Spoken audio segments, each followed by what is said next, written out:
네, 이제 예레미야 말씀도 오늘 나누고 다음 주에 13장 말씀을 나누면 이제 마치게 됩니다. 항상 읽을 때마다 어려운 이름들의 위기가 오곤 하는데 이제 그런 경험을 할 때도 얼마 남지 않은 것 같습니다. 오늘 본문은 느헤미야가 성벽을 봉헌하는 이야기이죠. 1장부터 계속 이어졌던 이 예루살렘 성벽과 관련된 일이 드디어 끝맺게 됩니다. 자, 그런데 여러분, 성벽 공사가 언제 마쳐졌습니까? 훨씬 앞에 있는 6장에서 끝났습니다. 그런데 이 봉헌식 이야기는 12장 뒷부분에 되어서야 나오게 되죠. 왜 이렇게 배치를 했을까요? 느헤미야는 이 공사를 매우 빠르게 추진을 했습니다. 그렇게 빨리 몰아치지 않으면 대적들의 방해가 계속되어서 완성이 어려운 상황이었다는 것을 알았기 때문이죠. 그래서 이스라엘 백성들도 낮에는 공사를 하고 밤에는 경계를 서면서 그렇게 전쟁의 위험을 감수하면서까지 이 일을 진행했습니다. 그래서 성벽을 52일 만에 완성을 했죠. 이 속도로 본다면 성벽을 다 지은 뒤에 곧장 이어서 봉헌식의 내용이 이어지는 게 더 자연스러울 것 같은데, 이 성경을 기록한 사람은 그 6장과 12장 사이에 8, 9, 10, 11장을 다 이야기하고 나서야 봉헌식을 기록을 합니다. 이렇게 함으로써 이 성벽 공사라는 것에 어떤 의미가 담겨 있었는지를 조금 더 보여주려고 했던 것 같습니다. 그러니까 눈에 보이는 공사의 끝, 완공만이 아니라 여기에는 그 이상의 의미가 더 담겨 있는 것이죠. 자, 이걸 살펴보기 위해서 우리가 1, 2장의 내용을 한번 떠올릴 필요가 있습니다. 멀리 수산궁에서 잘 살고 있었던 느헤미야에게 어느 날 동생이 찾아왔죠. 느헤미야가 예루살렘의 형편이 어떠한가를 물었더니 이 동생은 남아있는 사람들이 환난을 당했고 성은 무너졌고 성문은 불탔다고 그렇게 대답을 했습니다. 그 이야기를 들은 느헤미야가 슬퍼하고 금식하면서 기도를 했죠. 그런데 이때 하나님의 말씀을 가지고 기도했다고 우리가 말씀을 나누었습니다. 하나님께서 우리에게 약속하시기를 너희가 범죄하면 다 흩어버리겠지만 내게로 돌아와서 내 계명을 지켜 행하면 그러면 내 이름을 두려고 택했던 이곳에 너희들을 돌아오게 할 것이다. 이렇게 말씀하지 않았습니까? 이 말씀을 기억하옵소서 이렇게 기도를 했죠. 자, 여러분, 이 기도에는 느헤미야의 어떤 소망이 담겨 있는 것처럼 느껴지십니까? 흩으셨던 하나님의 백성을 모아달라는 이야기입니다. 자, 그런데 느헤미야가 이 기도를 할 당시에는 이미 스룹바벨을 중심으로 하는 1차 포로들의 귀환이 완성돼 있던 시기였습니다. 그러니까 예루살렘에는 성전이 다 지어져 있었고 이스라엘 백성들은 거기에 이미 살고 있었던 것이죠. 그러니까 이 느헤미야가 기도했던 것은 단지 백성을 모아달라, 돌이켜달라 이 정도만은 아니었던 것 같습니다.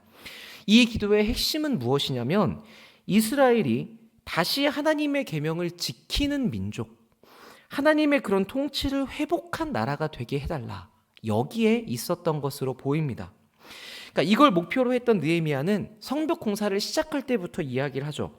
우리가 공경을 당했지만 성벽을 건축해서 어떻게 되자? 다시는 수치를 당하지 말자. 그러니까 주변과 아무런 경계가 없는 그런 똑같은 삶이 아니라 하나님의 백성다운 모습을 회복하는 그런 성벽을 쌓자라는 내용이었습니다. 그러니까 느헤미야의 목표는 처음부터 무엇이었냐면 이 보이는 성벽 공사를 통해서 보이지 않는 신앙까지를 회복하는 것, 여기에 있었던 것이죠. 그래서 많은 방해도 있었고 암살의 위험까지 받았지만 그 힘든 일이 마쳤음에도 불구하고 느헤미야는 야, 이제 성벽 다 지었으니까 조금 쉬자 이렇게 이야기하지 않았습니다.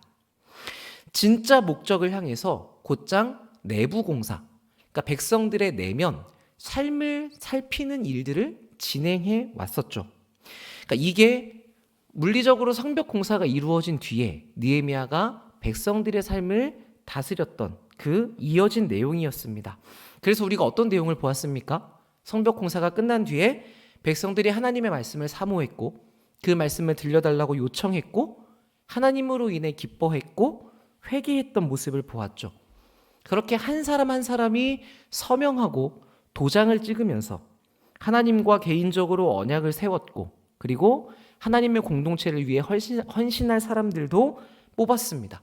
그러니까 이렇게 하나님을 위해서 헌신할 이 공동체를 세우는 일까지 마무리하고 나자 비로소 성벽을 봉헌하는 일을 진행을 하는 것이죠. 왜냐하면 느헤미야의 애초의 목표는 성벽 건축을 할 때 이 백성들을 하나님의 민족으로 세우는 것까지를 의도했기 때문입니다. 그러니까 느헤미야는 여기까지 자기가 목표로 했던 일을 놓치지 않고 잘 왔던 것입니다.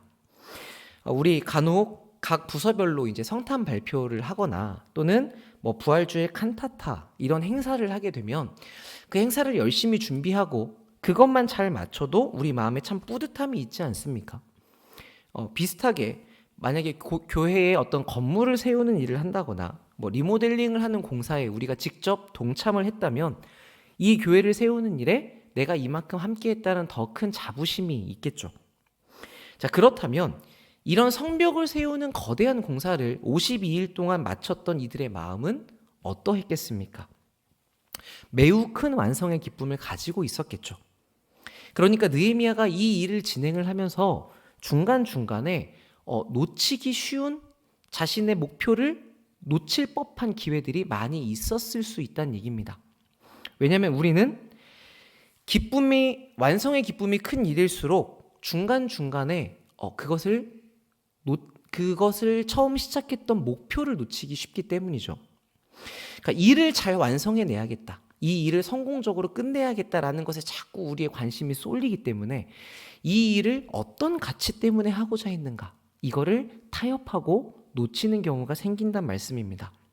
그런데도 불구하고 느헤미야는 끝까지 하나님의 계명에 순종하는 백성을 세우겠다는 이 핵심을 놓치지 않았던 것이죠. 그러니까 성벽 봉헌 이야기가 이 뒷부분에 등장하는 데에는 이런 의미가 담겨 있다고 생각합니다. 하나님께 올려드릴 성벽의 모양과 그 안에 담아낼 백성들의 마음의 준비가 이제 다 된 것이죠. 그래서 여기에 이르러서야 하나님께 성벽을 봉헌하는 이야기가 등장하는 겁니다.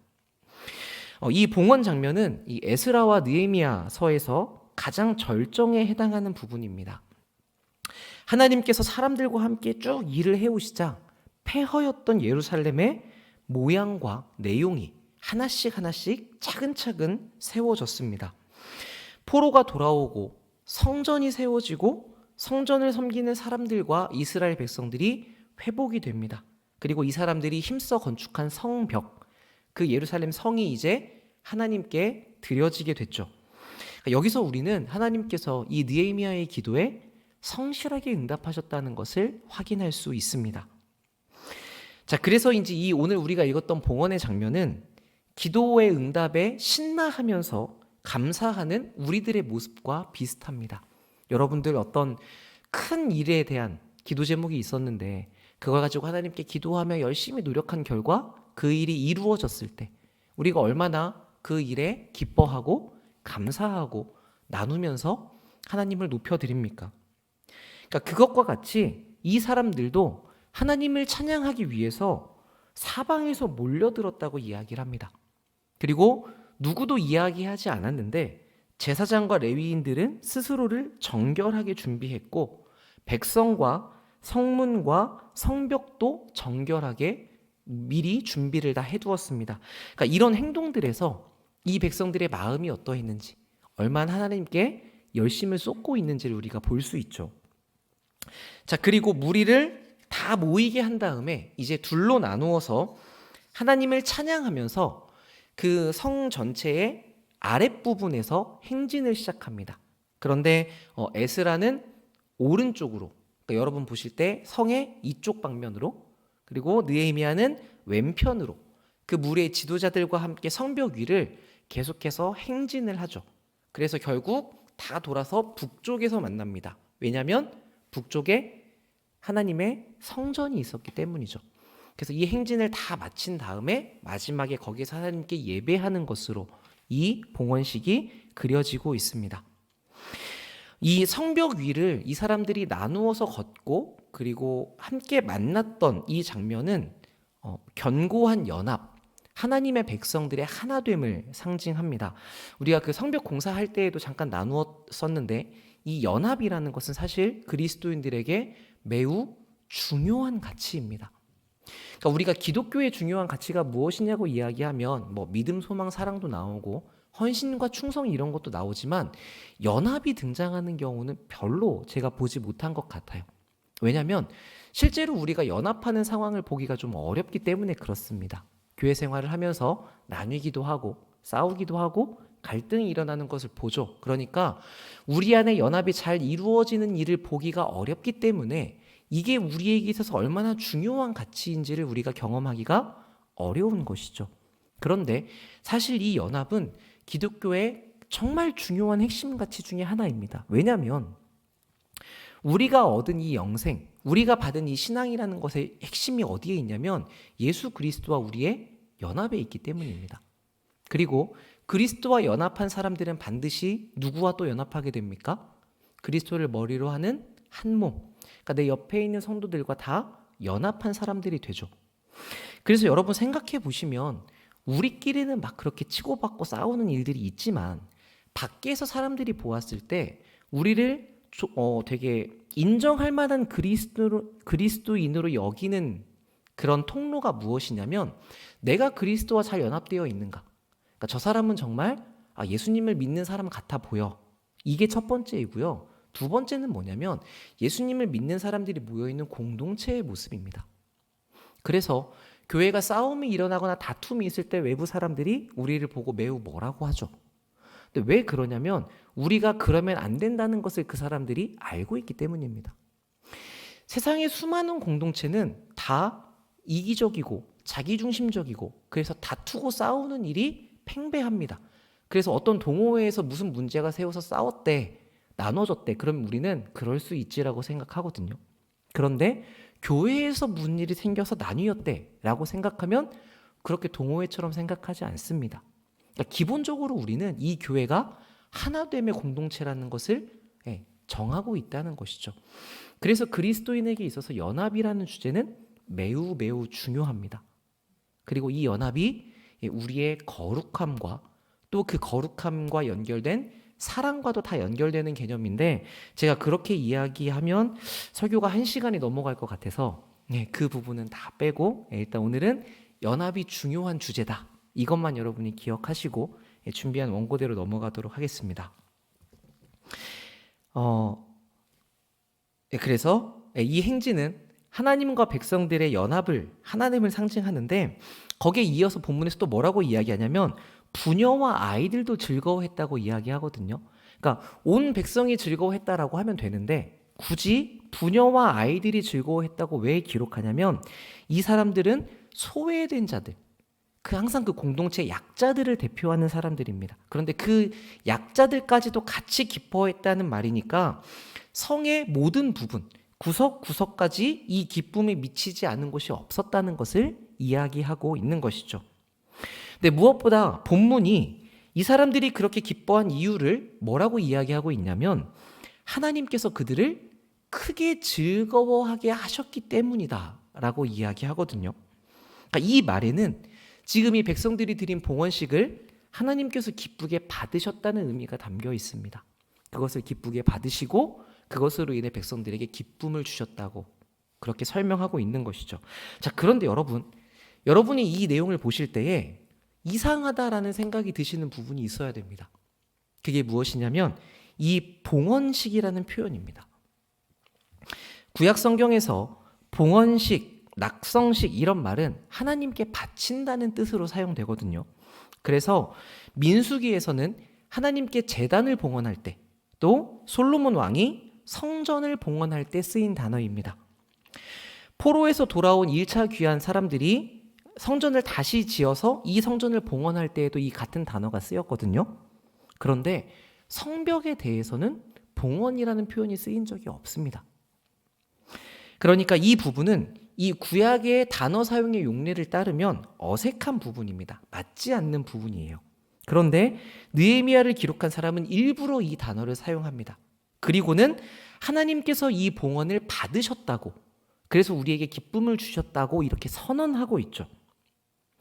그러니까 느헤미야가 이 성벽이라는 외형과 또 백성들의 마음이라는 내용을 다 준비시켜 두었기 때문에 하나님께서 받으셨다고 생각할 수 있는데, 기록자가 이 봉헌이라는 이 단어를 일부러 사용한 것은 이 어떤 확장의 의미를 우리에게 주고 있습니다. 실제로 여러분들이 이 에스라와 느헤미야가 원래 이제 하나의 책이잖아요. 이 에스라와 느헤미야를 붙여서 이렇게 쭉 읽어보시면 전체적으로 이 책은 어떤 거룩의 확장을 담아내고 있다는 인식을 받을 수 있습니다. 그래서 여러분이 읽으신 것처럼 이 책은 하나님의 일을 진행하는데 뛰어난 한 명의 지도자를 강조하지 않습니다. 지도자가 나오지만 모든 백성이 자원하는 모습으로 그리고 있죠. 그래서 우리가 읽을 때 그 읽히지 않는 그 이름들을 다 자주 보게 되는 거잖아요. 그렇게 여러 사람을 등장시킨단 말이에요. 또 말씀 사역자인 에스라 다음에 정치가인 느헤미야가 등장하는 것도 그런 의도가 엿보입니다. 저는 이 느헤미야가 참 대단한 사람이라고 생각하거든요. 어떻게 보면 에스라가 시도했다가 실패한 성벽 공사를 이 느헤미야가 와서 완성했단 말이에요. 근데 이 느헤미야는 정말 대단하고 기도의 사람이긴 하지만 이 사람은 말씀 사역자는 아니었습니다. 그러니까 우리로 치면 에스라나 레위인 같은 전임 사역자만 하나님의 일을 하는 것이 아니라 정치가, 행정가인 어떤 성도도 하나님의 뜻을 이렇게 잘 알고 기도하며 훌륭하게 감당할 수 있다는 것을 보여주고 있는 것이죠. 그러니까 이런 내용이 성벽 봉헌이라는 이 절정의 사건 안에 담겨져 있는 것입니다. 성전만 하나님께서 계시는 곳이 아니라 이 성벽까지 그 모든 영역과 백성들이 다 하나님께 바쳐졌고 하나님께서 통치하시는 것이라는 걸 보여주고 있는 것이죠. 이제 다들 성경을 많이 읽으시는 분들이시니까 제가 이 설명을 드릴 수 있을 것 같습니다. 이 구약을 보면 구약에는 이 거룩의 차등성이라는 게 존재합니다. 이렇게 말하면 어려우니까 쉽게 말씀드리면 다른 민족보다 이스라엘 진영이 더 하나님께 가깝다고 설명이 되고 이스라엘 진영 중에서도 어디가 더 하나님께 가까워요? 성막이 가깝죠. 성막 안에서는 성소, 그 성소 안에는 또 지성소가 있습니다. 지극히 거룩한 장소란 뜻이죠. 그러니까 이렇게 구약에서는 공간 안에서 거룩의 차등성이 있습니다. 그러니까 이걸 결정하는 건 무엇이냐면 이제 하나님과의 거리감이에요. 법궤라는 하나님의 임재가 있는 곳으로부터 얼마나 가깝고 먼가가 그 거룩의 차등성을 결정하죠. 그래서 좀 더 쉽게 표현해 보면 하나님과의 관계가 어떠한지가 이 거룩함에 대해서 설명하는 정도가 됩니다. 그런데 오늘 여러분들이 보시는 그 책에서는 성전, 레위 지파들이 거룩했다면 이제 성벽, 모든 백성이 다 하나님께 바쳐짐으로써 거룩함의 영역이 확장되고 있는 걸 우리가 보게 되죠.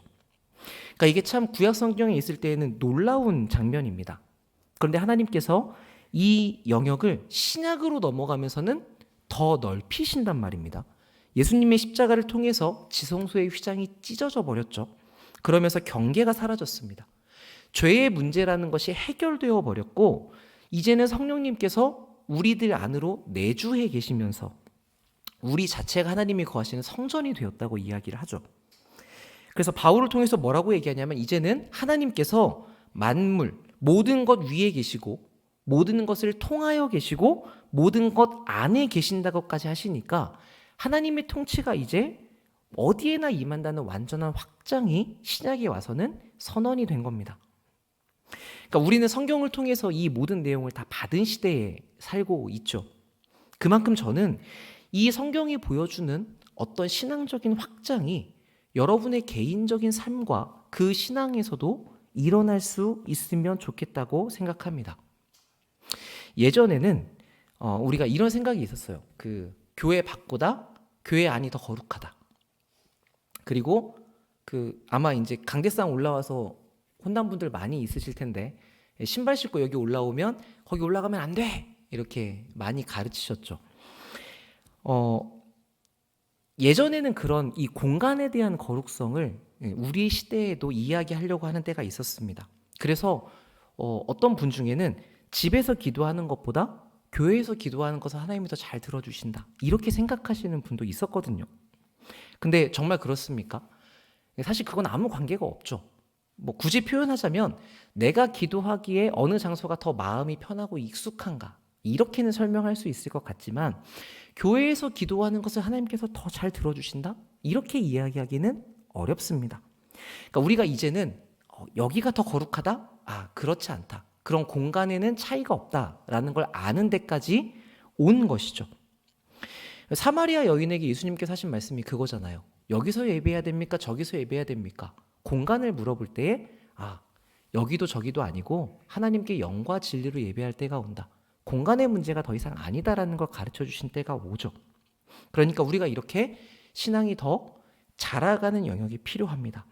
내가 여기에 앉았을 때에 내가 하나님의 말씀 잘 들어야겠다. 그대로 살아야겠다. 생각하는 것뿐만 아니라 여기를 제외한 그 모든 자리에서도 하나님을 생각하고 하나님의 뜻대로 살아가는 그런 우리의 영적 예배, 우리의 몸을 거룩한 산 제사로 드리는 예배가 되어야 하는 것이죠. 비슷하게 어떤 한 명의 리더가 무엇인가를 잘 해주기를 바라고 가만히 있는 것이 아니라 하나님의 뜻을 따라서 분별하며 내가 순종해 가겠다는 우리들의 주도적인 모습도 필요할 것 같습니다. 그렇게 우리 삶의 어떤 영역, 어떤 거룩한 영역도 지금으로부터 더 넓은 곳까지 확장될 수 있기를 바랍니다. 여기에는 여러분들이 지금까지 신앙생활을 하면서 야, 이 부분은 절대로 드릴 수 없겠다. 이 부분은 안 되겠다. 이 부분은 너무나 어려울 것 같다라고 생각하셨던 그 부분까지도 당장은 아니더라도 그 우리의 영역에 신앙의 영역이 확장되면서 그 부분까지도 내어드릴 수 있는 때가 올 것이라는 생각을 우리가 할 필요가 있죠. 그러니까 우리 하나님에게 불가능은 없지 않습니까? 그러면 내가 봤을 때 이건 좀 안 될 것 같다처럼 보이더라도 하나님께서 여기까지 내어드릴 수 있게끔 우리를 이끌어 가신다는 것을 신뢰할 수 있겠죠. 그러니까 여러분의 마음에 결단을 하시고 또 여러분의 마음을 새롭게 하셔서 우리의 어떤 지경, 우리가 아직 밟지 못했거나 우리가 아직 하나님께 내어드리지 못한 그 지경까지도 하나님께 봉헌해 올려드리는 그런 여러분의 삶에 신앙의 모습이 더 영향을 발휘하는 그런 거룩의 확장이 있으시기를 바랍니다. 이 한 명의 성도인 느헤미야가 딱 그 모습을 보여주었던 것 같습니다. 사실 여러분 생각해보면 성벽을 쌓는다는 일은 특별한 일은 아닙니다. 그러니까 건축가는 누구나 하는 일이에요. 그리고 과거에는 자신을 보호할 만한 수단이 없기 때문에 이 성벽을 쌓아 올리는 일들을 많이 했습니다. 그러니까 성벽을 짓는 일 자체는 일반적이고 누구나 하는 보통의 일인데 느헤미야는 그 평범한 일을 하나님과 연관지어서 했다는 것에 특징이 있죠. 그러니까 그의 신앙이 현실로 그가 일하는 일터로 그가 하는 일까지 확장이 된 것입니다. 저는 이 관점이 일상을 살아가는 우리들에게 필요하다고 생각합니다. 우리는 다 전임 사역자가 아니지 않습니까? 여러분들은 다 목회자가 아니시잖아요. 우리가 하는 일은 회사원도 있고 청소부도 있고 선생님도 있고 또 가정주부도 있습니다. 그러니까 남들이 다 하는 평범한 일을 우리도 똑같이 하면서 살아간단 말입니다. 그런데 이 느헤미야가 성벽을 쌓는 평범한 일을 하나님과의 관계에서 해간 것처럼 우리도 우리가 하는 그 평범한 일에서 하나님의 일을 어떻게 이루어 가는가 이 의미를 발견할 필요가 있는 것이죠. 제가 청년들과 이야기를 많이 나누긴 하지만 이제 그 중에는 결혼해서 아이를 낳은 친구들도 있잖아요. 그러면 이제 막 갓 태어난 아이들 뭐 30일, 100일 이렇게 키우는 이제 부부들과 이야기를 나눌 때가 있는데 그러면 그 전까지는 사이가 너무 좋았는데 아이를 낳은 순간 싸울 일이 그렇게 많아진다고 합니다. 여러분도 다 키워서 아시겠지만 그 젖 먹이고 나면 애를 이제 트림시키고 그럼 재워야 되고 재우고 나면 빨래하면 다시 밥 먹여야 되고 그것도 재워야 되고 그럼 또 청소해야 되고 그럼 또 밥 먹여야 되잖아요. 그러니까 삶에 여유가 없으니까 이게 꼭 한 번씩은 되게 우울해지는 일을 겪는다고 해요. 내가 지금 뭐 하는 건가? 맨날 끝도 없이 반복되는 이 살림과 육아가 도대체 하나님의 뜻과 나라에 무슨 관련이 있는가?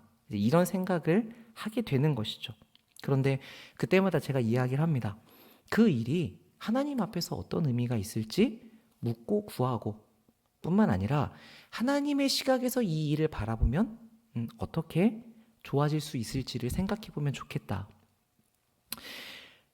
한 사람의 생명을 길러낸다는 건 물론 그 아이가 말을 너무 안 들어서 우리가 힘들긴 하지만 우리의 이 다음 시대를 이끌어갈 하나님의 사람을 길러내는 일입니다. 성경을 보면 정말 재밌는 게 뭐냐면 하나님께서 모세를 가지고 한 시대를 쓰시거든요. 40년 딱 사역을 한 다음에 모세만한 사역자가 없잖아요. 지면에서 가장 온유한 사람인데 그 모세를 가나안 땅에 보내지 않고 그보다 부족하게 보여지는 여호수아를 세우십니다. 사역을 하다 보면 어떤 생각이 드냐면 저도 여러분들이 보실 때 저도 젊잖아요. 이제 40살이지만 젊은데 저도 지금 중고등학생이랑 이야기를 하라고 하면 세대 차이가 나요. 이야기가 닿을 수 없는 영역이 생깁니다. 그러면서 뭘 느끼냐면 이 시대의 친구들에게 사역하라고 하나님께서 20대의 사역자들을 또 부르시는구나. 다음 세대에 맞는 다음 사역자를 또 준비하시는구나. 이런 생각을 합니다.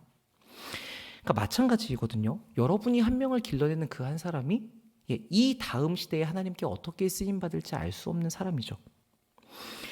여러분이 주님과 동행하는 여러분의 가정과 행복한 그 삶을 위해서 이 살림을 한다는 일이 얼마나 가치 있는 일인지를 발견해가는 게 필요합니다. 식탁을 차리는 일, 제일 싫어하시죠? 밥 세 끼 먹는 사람을 제일 싫어하신다고 그러던데 세 끼 차려주는 게 힘드니까. 근데 우리가 그 식탁을 차릴 때마다 하나님께서 공급해 주시는 양식에 감사하면서 또 사랑하는 사람들과 이 생명의 음식을 나눈다는 그 의미를 발견하게 된다면 그럼 이 일은 결코 가치 없는 일이 아니죠. 그러니까 일터에서 하시는 일들이 어떤 영향을 미칠 것인가.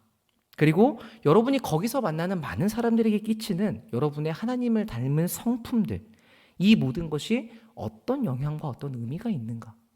이것을 우리가 생각해 볼 필요가 있습니다.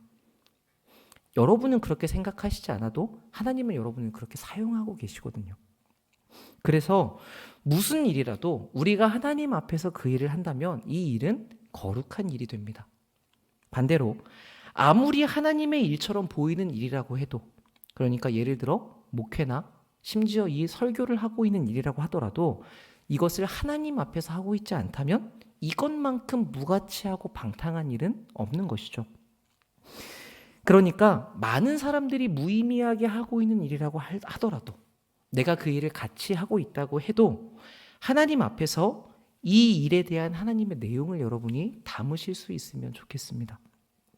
그럴 수 있다면 하나님께서는 그 자리에서 여러분들 한 분 한 분을 이 느헤미야처럼 사용하실 것이고 우리도 우리의 일상을, 우리의 영역을 하나님께 올려드리는 봉헌을 할 수 있을 것이고 하나님께서 그 일을 기뻐 받으심으로 우리도 거기에 동참하여 함께 기뻐할 수 있겠죠.